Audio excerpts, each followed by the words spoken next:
নবীজি সাল্লাল্লাহু আলাইহি ওয়াসাল্লাম 4 প্রকার প্রাণীকে হত্যা করতে নিষেধ করেছেন।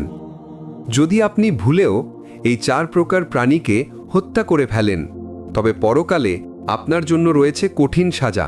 নাম্বার 1, পিঁপড়া। আপনারা হয়তো ভাবছেন, পিঁপড়াকে তো আমরা প্রায় সময় মেরে ফেলি। তবে আপনি মস্ত বড় ভুল করছেন। পিঁপড়া এমন একটি প্রাণী যার নামে মহান আল্লাহ তাআলা কুরআনে একটি সূরা নাজিল করেছেন। এটি একটি অবলা প্রাণী যারা সর্বদাই আল্লাহ তাআলার জিকির করে থাকে। নাম্বার 2, মৌমাছি।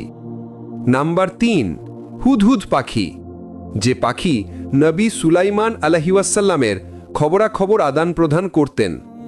নাম্বার 4, ছোট পাখি।